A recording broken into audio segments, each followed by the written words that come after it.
முந்தா நாள் தான் ஃபோன் பண்ணார். என்னைக்கு ஃபோன் பண்ணீங்க? 2 days முன்னாடி. இந்த மாதிரி ஒரு சின்ன விழா இருக்குது, வந்து போங்கன்னாரு. எனக்கு தெரியல, அவர் ஒரு பத்திரிகை நடத்திட்டு இருக்கிறது மாத்திரம் எனக்கு தெரியும். ஆரம்பத்தில் அவர் வந்து, நான் ரஜினி ரசிகன் நடத்தினேன். அப்போ நமக்கு போட்டியாக விஜய் ரசிகன் நடத்தினவர் அவர். ஆமாம். அப்போ 2 பேருக்கும் அவர் ரஜினி ரசிகனை போட்டி எடுத்தார், நான் இவரை போட்டி எடுத்துக்கிட்டேன். சரி, ஏதோ போவார், பிஆர்ஓ ஆகிட்டார் அப்படின்னாங்க. பிஆர்ஓ ஆகிட்டார். அப்புறம் இந்த கொஞ்சம் படங்கள்லாம் அவங்க ஊருக்கு, அது என்னது, என்ன எடுக்கிறது படங்கள், டிஸ்ட்ரிபியூஷனில் எடுத்தார். நாங்கள் ஒழுங்காக போயிட்டுருக்காரு, ஏன்னா வீணான வேலைலாம் பார்த்துட்ருக்காரு அப்படின்னு சொல்லுவேன். ஆனால் ரொம்ப அதிகமாக பேசுறதில்ல. இப்போ சமீபமாக அறிவாலயத்தில் பார்த்தேன், கலப்பை மக்கள் இயக்கம் வந்து இன்றைக்கி வருதுன்னே சேருதுன்னாங்க. நான் அன்றைக்கி சிஎம் பார்க்க போயிருக்கேன். கலப்பை மக்கள் இயக்கமா அப்படின்னா பார்த்தா யாருன்னு, நம்ம செல்வம் ஒரு குரூப் பெரிய பெண்கள் சகிதமாக ஒரு ஒரு அறையில் உட்காந்தாங்க. பார்த்தா செல்வகுமார் வந்தார். நான் இங்கே கேட்குறேன், யார் கலப்பை, யாருன்னு. ஆனால் இவர் தானே கலப்பையா, கலப்பை இவர் தானே. ஆக ஒரு இயக்கம் ஆரம்பிச்சிட்டாரு. இப்போ அரசியலில் குதிச்சாச்சு. எலெக்ஷன் வரப்போகுது. எதுக்காக இந்த கூட்டம் கூட்டினாருங்கிறதும் தெரியும். ஆனால் ஆச்சரியமான விஷயங்க, நான் இப்போ பார்த்தேன், இந்த தினம் மாலை மலரில் ஒரு 2 பக்கம் விளம்பரம் போட்டிருக்காங்க, வாழ்த்து சொல்லியிருக்காங்க. இப்போ வரும்போது ப்ரொமோ ஒன்று போட்டாங்க. ஏன் அத்தனை ஸ்கூலில் வகுப்பறை கட்டி கொடுத்துருக்காரு, கலையரங்கம் கட்டி கொடுத்துருக்காரு. அப்போ தான் கேட்டேன், பக்கத்தில் பாக்கியராஜன் இருந்தார். என்னென்ன பிஆர்ஓவாக இருந்தார் இவர், என்னென்ன எப்படின்னு கட்டி கொடுத்தாரு, அவங்க வீட்டம்மா எப்படி ஒத்துக்குச்சு பாவம். இப்போ ஏன் இப்போ எண்ணிக்கை பார்த்தா 25 எண்ணிக்கை இருக்குது. 25 ஐயன் திருவள்ளுவர் ஒரு குறளில் சொல்வார், ஒத்ததறிவான் உயிர் வாழ்வான் மற்றையான் செத்தாருள் வைக்கப்படும் அப்படின்னு சொல்லி. அது என்ன அர்த்தம்னு அடிக்கடி வள்ளுவர்கிட்ட பேசுறது உண்டு. அப்போ ஒரு பேப்பர் எடுத்து எழுதிக்கடா, இவங்கெல்லாம் செத்தவன் லிஸ்ட்டில் வருவான் அப்படின்னு சொல்லி ஒரு பேரை சொல்கிறார். அந்த பேரை படித்த உடனே நான் சொல்கிறேன், ஐயா இவங்கெல்லாம் நல்லா இருக்காங்க, 10-20 கோடி ரூபா சொத்து வச்சுருக்கான் ஒருத்தன், நல்ல குடும்பம், பெரிய குடும்பம் வச்சுருக்கான், அவனை போய் செத்தவன் லிஸ்ட்டில் வச்சுருக்கீங்களேன்னு கேட்டப்போ அவர் சொல்கிறாரு, என்னடா அவங்க அவ்வளோ இருந்து என்னடா செய்வேன், அவன் இருக்கிற தெருவில் படிக்கிறதுக்கு அறிவு இருந்தும் படிக்க முடியாத சூழலில் பிள்ளைகள் இருக்குது, அதை பார்த்துட்டு இவன் பார்க்காம இருக்கான் பாரு, அவன் செத்தவன் லிஸ்ட்டில் தாண்டா வருவான். அப்போ யார்?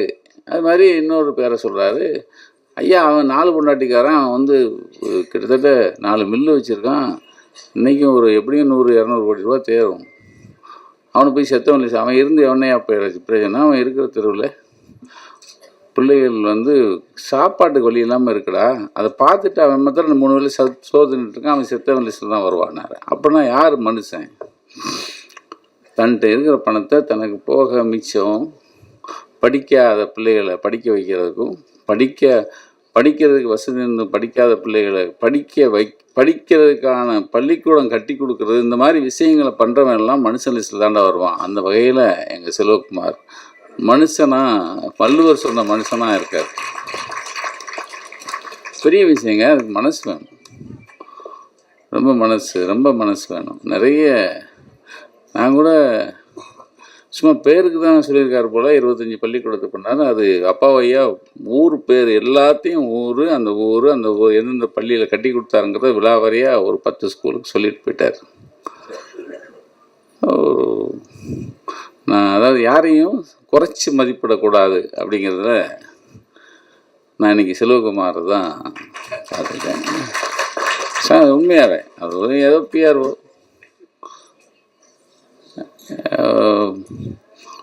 ஏதோ விஜயோட இருக்கார், பெரிய இடம். அப்போ பார்த்தா எங்கள் அண்ணன் எஸ்சி சேர்னு சொல்லுது, ஏன்னா மாதம் 10,000 தான் அவன் கொடுப்பாரு. ஏன்னா விஜய் பிஆர்ஓங்கிறாங்க, 10,000 தான் தருவாரான், அவன் தான் தருவாங்க, விளங்கும். அப்போது இவர்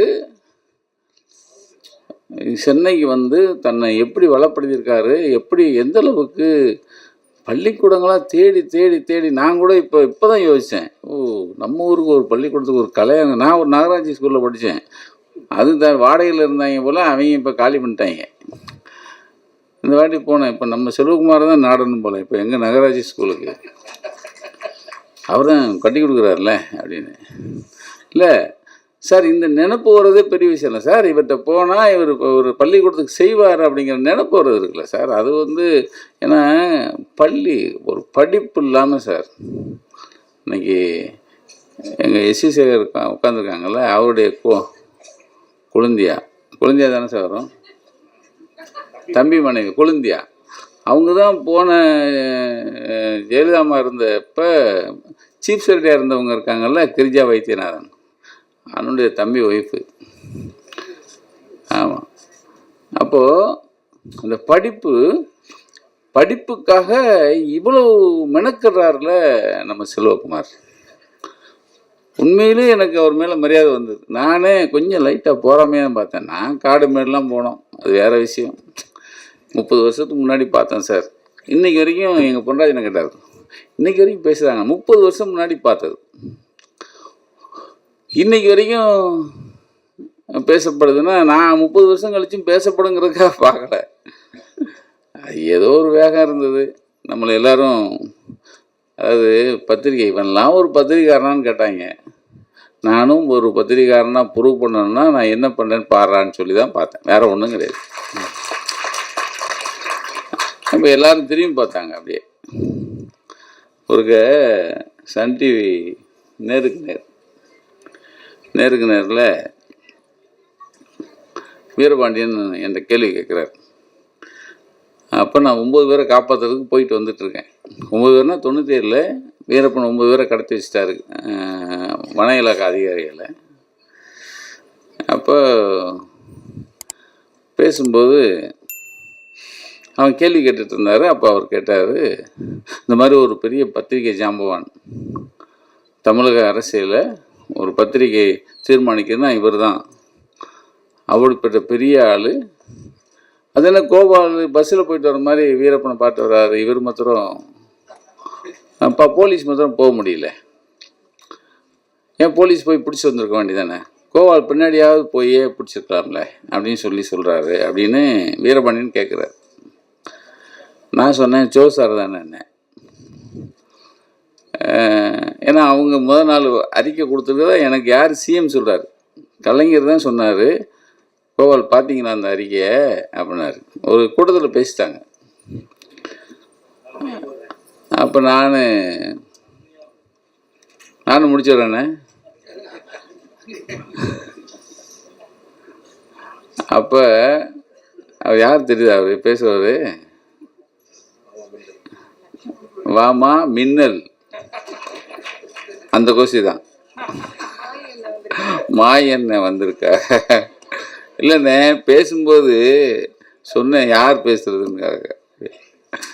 அப்போ நான் என்ன சொன்னேன், சரிண்ணே வீரபாண்டின்ட்டேன், சரி இன்னைக்கு ஒவ்வொரு முறையும் நம்ம வீரப்பனுக்கு போகும்போது, தூது போகும்போது 2 அரசாங்கமும் எனக்கு வந்து ஒரு ஓலை கொடுக்கும். ஓலைன்னா நாங்கள் அரசு தூதுவராக நியமிச்சிருக்கோம், இவர் எங்கள் அரசு சார்பாக தான் போகிறாரு அப்படின்னு சொல்லி ஒரு ஓலை கொடுப்பாங்க. அதுவும் சீஃப் செக்ரட்டரி, ஹோம் செக்ரட்டரி யாராவது ஒருத்தன் கையெழுத்து போட்டு கொடுப்பாங்க. நான் இந்த முறை போகிறதுக்கு பதிலாக நான் சிஎம்கிட்ட சொல்லிடுறேன், ஜோ சாரை போக சொல்லுங்கண்ணே அப்படின்னு சொல்லிடுறேன் அப்படின்னேன்.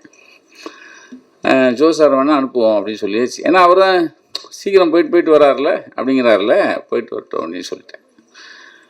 பேட்டியெல்லாம் முடிஞ்சு நைட்டு 9 மணிக்கு டெலிகாஸ்ட் ஆச்சு. 10:30 இருக்கும்.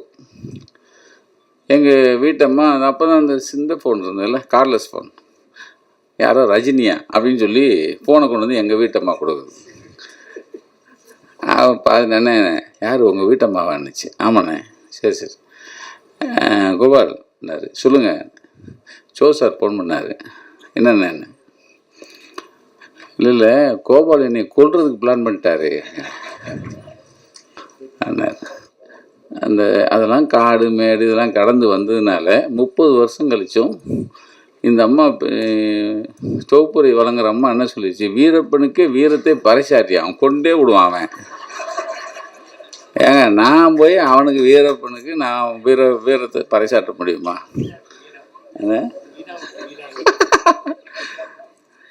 அவன் என்னங்க வாழ்ந்தாங்க, அவன்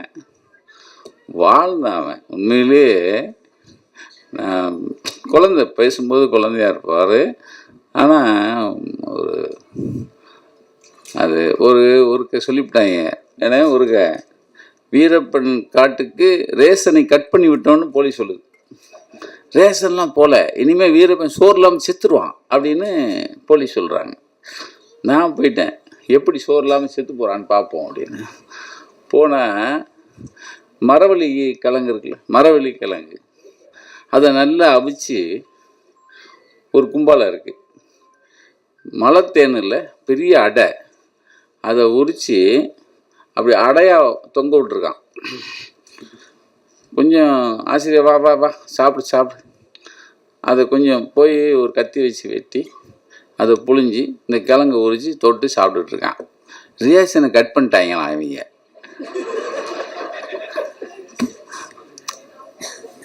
அதாவது என்னென்னா எப்படி வாழ்ந்தாங்கிறதுக்காக சொல்ல வரேன். அதை நான் பார்த்ததுங்கிறதுங்க,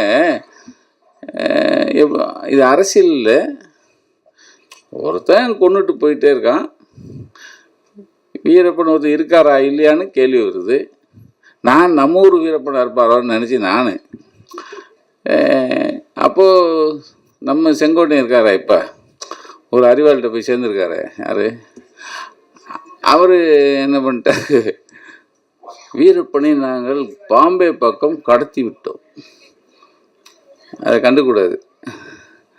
பாம்பே பக்கம் எங்கள் தேடுதல் வேட்டைக்கு பயந்து ஓடிட்டான் அப்படின்னா. ஓடிட்டானா? சரி அனுப்பிட்டாங்க போல் அப்படின்னு நினச்சி விட்டோம். எல்லா பத்திரிக்காரும் தான். திடீர்னு வீரப்பன் வெறியாட்டம், 22 பேரை பஸ்ஸில் கன்னிவெடி வைத்து கொண்டு விட்டான்னு வருது. இப்போ 1ஆம் தேதி வீரப்பன் தப்பிச்சு ஓட்டான்னாங்க இவங்க தான். அதே ஆள் 7ஆம் தேதி வீரப்பன் வெறியாட்டங்கிறான். அப்போ தான் எங்களுக்கு 1ஆம் தேதி இவர் தப்பிச்சு அனுப்பியாச்சுன்னு சொன்னார் பாம்பே பக்கம், 7ஆம் தேதி இவன் தாண்டா கொண்டேங்கிறான். அப்போ 2ல் 1 தானே உண்மையாக இருக்கணும். அப்போ தான் தேடி போகிறோம். அப்படி தான் வந்தது. அது வேறு பெரிய கதைன்னு வச்சுங்க. ஆனால் 30 வருஷம் கழிச்சும் நம்மளை பேசப்படுறாங்கன்னா, இப்போ இந்த மனுஷனை 300 வருஷம்னாலும் அந்த கட்டடம் இருக்கிற வரைக்கும் பேசுவாங்க இல்லைங்க.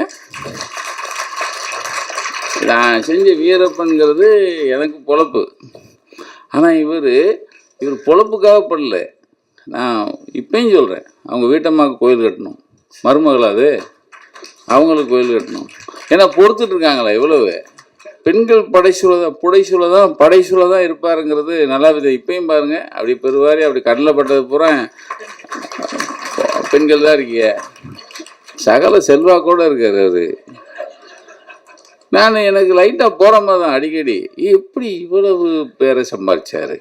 ஏன்னா ஊர்லேருந்து இவ்வளோ பேரை கூட்டு வந்துருக்கேன். ஊர்லேருந்து வந்திருக்கிய கன்னியாகுமரி,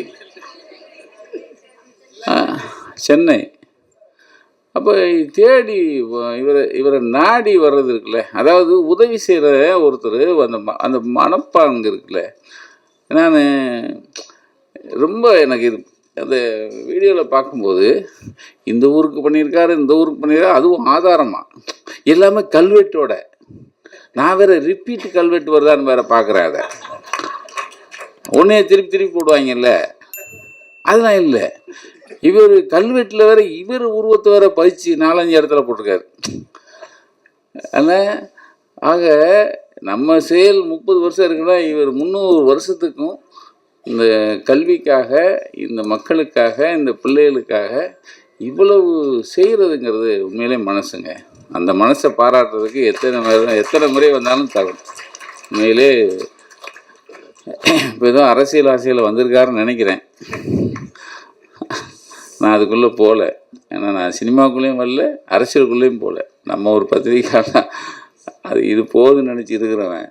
இருந்தாலும் நீங்கள் இப்போ 25 ஸ்கூல் கட்டியிருக்கீங்க. இன்னமும் இந்த நற்பண்பும் நற்செயலும் தொடர நக்கீரன் உங்களை வாழ்த்துகிறது, வணங்குகிறது.